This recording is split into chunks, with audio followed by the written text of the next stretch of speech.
South Korea looks to classify video games as dangerous. Blade Hunter reveals an alpha date. Modder creates Tribes Ascend SDK, and Trendy Entertainment reveals Monster Madness Online. These stories and more are on this week's episode of Free-to-Play Weekly.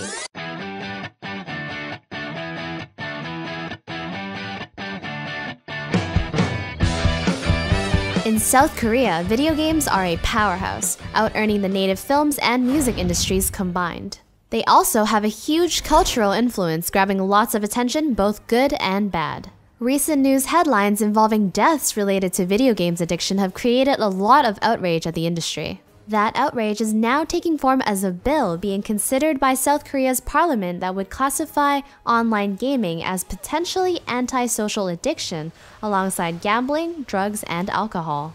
Backed by 14 ruling party lawmakers and with support from parents, religious groups, and doctors, the bill would include provisions that would limit advertising, while a separate bill would take 1% of the gaming industry's revenue to create a fund to curb addiction. According to game companies, labeling video games as destructive as drugs and alcohol is a death sentence for the industry. While companies like Nexon may be able to weather a 1% loss of revenue, other smaller companies may not, which may result in less foreign games, both free-to-play and pay-to-play, migrating over to the West. Since the bill hasn't passed yet, it's still unclear to what extent this new law would affect the rest of the gaming world.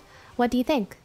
After the closure of both Dark Blood Online and Dungeon Fighter Online, the age of 2D side-scrolling beat-em-ups seemed to be on its last leg. After all, who wanted to play boring 2D scrollers when you could do the same thing in glorious 3D? Apparently, lots of people do, as the myriads of popular retro indie titles can attest to.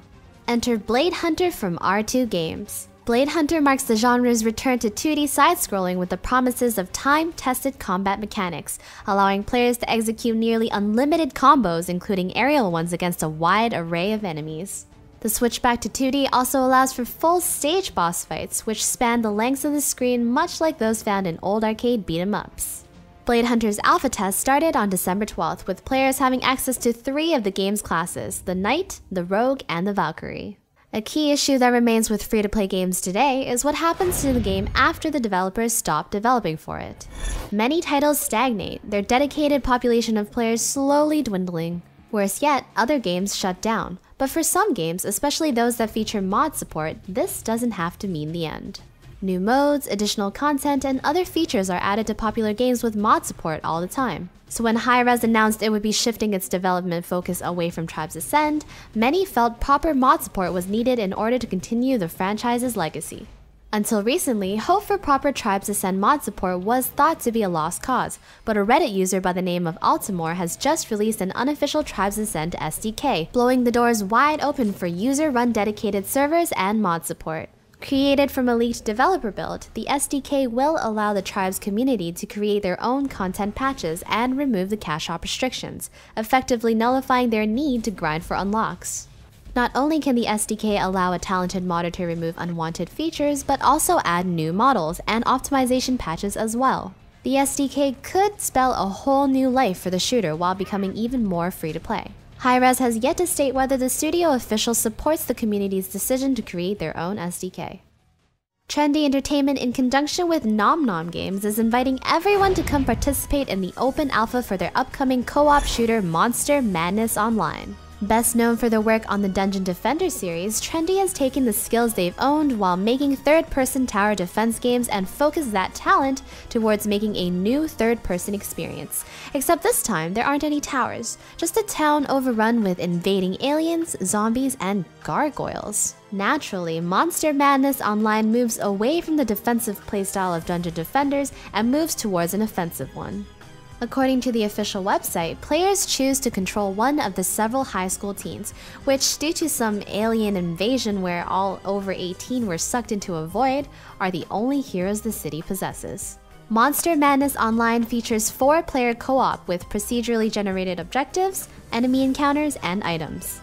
Each mission will have players advancing block by block, pushing the enemy invasion forces back and eventually bringing the fight onto the enemy's mothership itself. Trendy says Monster Madness will come chock full of over 70 enemy types, including boss fights. As players clear each mission, they will collect loot including blueprints, which can be used to custom build gear for the next assault. For an extra challenge, players can opt to play the game in hardcore mode, which features character permadeath. Because no shooter can be PvE only, Monster Madness Online will also feature 16-player battlegrounds with multiple modes of play. There's quite a lot of additional intriguing features like support for player-hosted local or dedicated servers, Steamworks integration which allows players to build their own levels and mods, and the fact that the game can be played on pretty much any platform including iOS, web, Android, Linux, Mac, and even Steam. If you're interested in signing up for the alpha, be sure to follow the link below for more information on MMOBomb.com. Dota 2 just received some interesting new updates. Up first is the new Wraith Knight mode. In the past, Valve has been known to add custom game modes to Dota 2 during major holidays. With Wraith Knight, Valve's killing 2 birds with 1 stone, updating the visuals for the Skeleton King while also giving players a chance to participate in a wave-style survival mode just in time for the festive holidays. According to the Dota 2 blog post, after reassembling himself too many times, good old Skeleton King doesn't have what it takes to put himself back together again. To fix his ending immortality, players must work together to protect him from the armies of Wraith Knight. With each felled minion, Skeleton King will feed on their essence, eventually growing strong enough to be reborn as the newly risen Wraith King. The change in appearance most likely has to do with the Skeleton King's resemblance to the Diablo character of the same name. The change will allow Valve to keep the hero without designing a new one entirely as a replacement. Wraith Knight only allows players to choose from a small pool of heroes, including Legion Commander, who was just added to this patch. To make up for this, Valve has adjusted some of the heroes' abilities to better handle the huge waves of minions bearing down on them. As with all of Dota 2's special modes, expect plenty of cosmetic prizes for performing well. Ranked matchmaking has also finally been added to Dota 2 for those looking to compare their skills at right-clicking. For those just starting out in Dota 2, Valve has revamped the starting experience for beginners, which gradually introduces players to the game modes, mechanics, and items. Even if none of this interests you as a Dota 2 player, you may still want to log in during the winter festivities. Valve is handing out present boxes, which introduces players to the variety of vanity items available, and rewards players with several of each. What's more, as players level up, yes, there is a leveling system in Dota 2, they will be able to work towards unlocking even more mythical items. And the game of the week is Mabinogi. Mabinogi is a 3D anime MMORPG developed by DevCat Studios and published by Nexon. Mabinogi sets itself apart from other games through its huge array of unique in-game features. Players can compose music, design clothes, milk cows, moo, get a part-time job, and much more. There are no set character classes in Mabinogi. Instead, players can freely level up skills of their choice, with the option to add talent points to particular skills in order to boost its experience gain. These skills aren't just for combat, but can also be for crafting or even social related. Also unique to Mabinogi is how characters age. Unlike other games, a player's character will grow older as time goes on, gaining additional stats for each year they gain, but can be reborn through the use of a special item granting the player new advantages. While combat in Mabinogi is in real time, it requires more strategic care than usual. Both enemies and player abilities can be countered, which forces players to choose when to attack and when to guard, or counter an incoming blow. Nexon continually adds new updates, referred to as generations and seasons, that update classes, introduce new areas and additional features, and advance the storyline. So, if you're looking for a pseudo-sandbox MMO with loads of unique character advancement, tons of events and activities to participate in, and tactical real-time combat, then be sure to check out Mabinogi. And that's going to be all on this week's episode of Free-to-Play Weekly. Don't forget to like, subscribe, and leave a comment in the comment section below. And be sure to head over to MMOBomb.com for more free-to-play action. Until next time, Natsumii out.